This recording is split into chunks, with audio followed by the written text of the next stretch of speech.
ఇప్పుడే జీ5 app download చేయండి. చూడండి మీ ఫేవరెట్ టీవీ షోస్ ఎప్పుడైనా ఎక్కడైనా. ఈ అక్షయ కోసం నువ్వు పనులు చేయడం ఏంటి?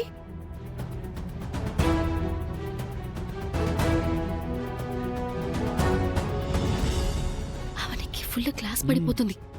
తనకి నచ్చని పనులు చేస్తే చెల్లెలని కూడా చూడదు, లెఫ్ట్ అండ్ రైట్ కూడా ఇచ్చేస్తుంది. అడిగిన దానికి సమాధానం చెప్పవేంటి? అబ్బా, అంటే అక్క అది నువ్వు అసలు పక్కకి రా. సుజాత, అక్షయ్ గురించి నీకు తెలీదు. మీరసలేం మాట్లాడకండి. నువ్వు పక్కకి రావని. రా. అక్క ఇప్పుడు ఏమైందని చెప్తుంటే అర్థం కావడం లేదా నీకు?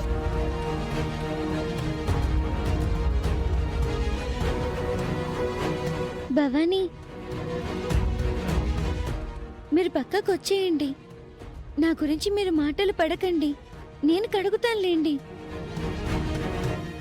నేను కడుగుతాను, నువ్వు పక్కకి రావని.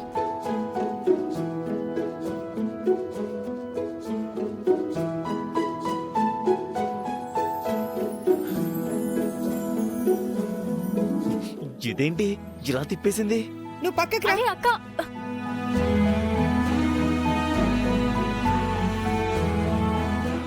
అక్క నువ్వెందుకు అడుగుతున్నావక్క? అక్షయ్ వలనే ఈ రోజు నువ్వు తిరిగి ఇంట్లో అడుగు పెట్టావు. తన కోసం నేను ఈ పని చేయడంలో తప్పే ఉంది.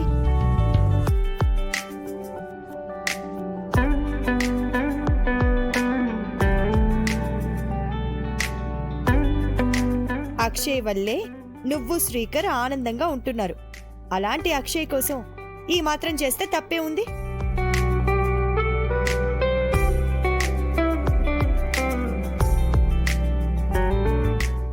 చిన్నపిల్లైన అక్షయ్కి పెద్ద మనసుంది. అక్షయ్ అంటే పడని వాళ్ళు ఈ ఇంట్లో కొంతమంది ఉన్నారు కదా. అక్షయ్కు రాజభోగాట్టం జరిగిపోతుందని కుళ్ళుకుంటున్నారు. నువ్వు మాత్రం వాళ్ళ మాటలు పట్టించుకోకుండా తనని కన్న కూతురులా చూసుకో, సరేనా?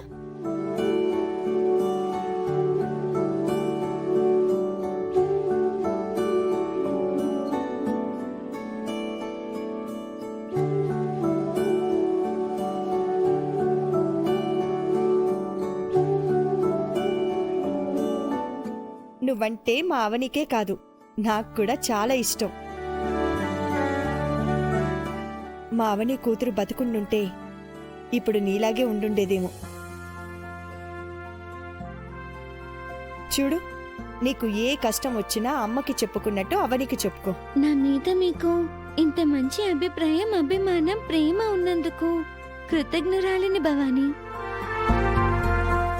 మా అమ్మోరు తల్లివి నువ్వు. ఎవ్వరైనా సరే ఇష్టపడాల్సిందే. ఇష్టపడని వారు అసలు మనుషులే కాదు. అన్నయ్య మనల్ని అన్నాడు కదా. అనుమానమే ఉంది. ఏ పార్టీ అనుకూలంగా ఉంటే ఆ పార్టీకి జంప్ అయిపోతాడు. రోజు రోజుకి అక్షయ్కి ఫ్యాన్స్ ఎక్కువైపోతున్నారు. ఇదిగో, మనం ఇక్కడ ఉన్నామని వాళ్ళకి అర్థమైంది. మరిన్ని సెటైర్లు పడకముందే మనం అందరం పోవడం మంచిదే. రండి రండి రండి. తోక ముడిచారు. అక్కడ నిన్ను రెచ్చగొట్టి పంపించినట్టున్నారు. ఇక్కడ నువ్వు ఇలా మాట్లాడేసరికి వాళ్ళకు మింగుడు పడలేదు. భవానీ, వాళ్ళతో కొంచెం జాగ్రత్తగా ఉండమ్మా. అవని, ఇక నేను బయలుదేరుతాను. సరే అక్క. మా ఫైర్ బ్రాండ్ సుజాత ఒక్కదాని అండుంటే చాలమ్మా నీకు. ఎవ్వరితోనైనా సరే ఆడేసుకుంటుంది.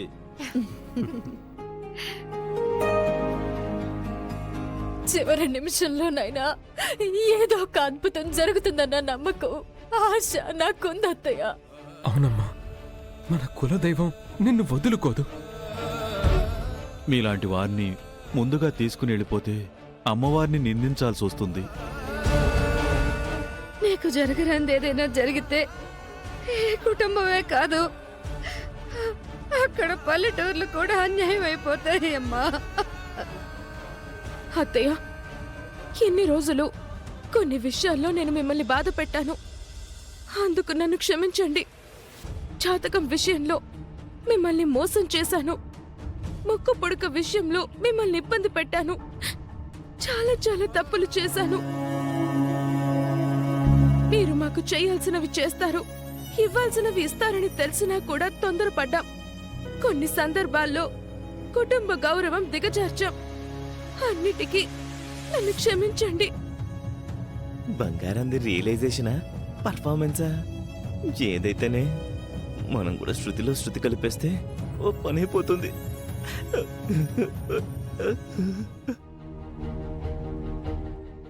ఒక కొడుకుగా నేను కూడా చేయరాని తప్పులు చేశానమ్మా.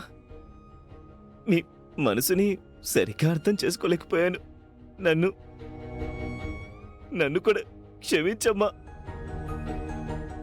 కుటుంబం అన్నాక తల్లిదండ్రులకు పిల్లలకు మధ్య, అన్నదమ్ముల మధ్య గొడవలు వస్తూ ఉంటాయి, పోతూ ఉంటాయి. కానీ నువ్విక ఉండవన్న నిజాన్ని మేము భరించలేకపోతున్నావమ్మా. వీళ్ళందరికీ జరిగే నష్టం వేరు, ఓ భర్తగా నాకు కలిగే నష్టం వేరు. ఇప్పటికీ ఇదంతా ఓ పీడకల అయిపోతే బావుండని నేను ఇంకా ఇంకా ఆశపడుతూనే ఉన్నాను వేద.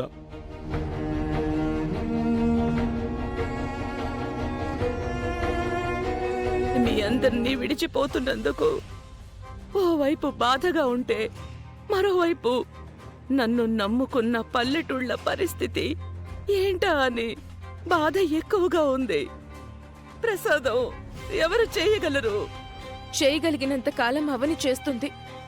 తన వల్ల కూడా కానప్పుడు ఆ అదృష్టం శౌర్యకి దక్కుతుంది. లేదంటే ఆచారాలు అక్కడితో ఆగిపోతాయి.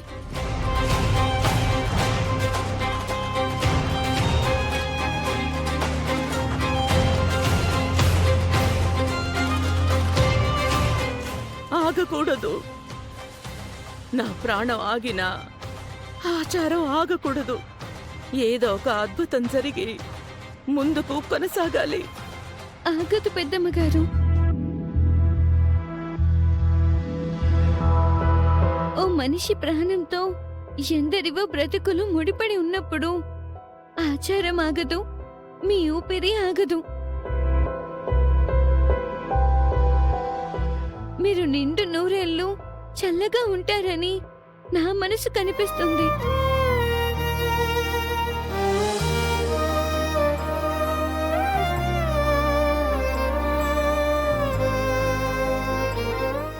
ఇలాంటి స్థితిలో కూడా నేను అదృష్టంగా భావించే విషయం ఏంటంటే, సుమంగళిగా వెళ్ళిపోతున్నాను.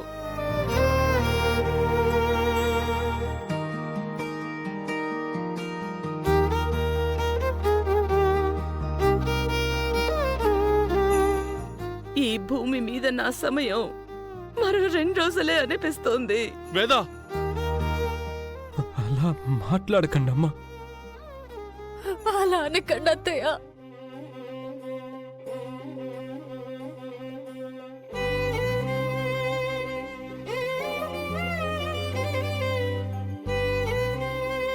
జీ5 యాప్ డౌన్లోడ్ చేసి అన్ని ఎపిసోడ్స్ పూర్తి ఉచితంగా చూడండి.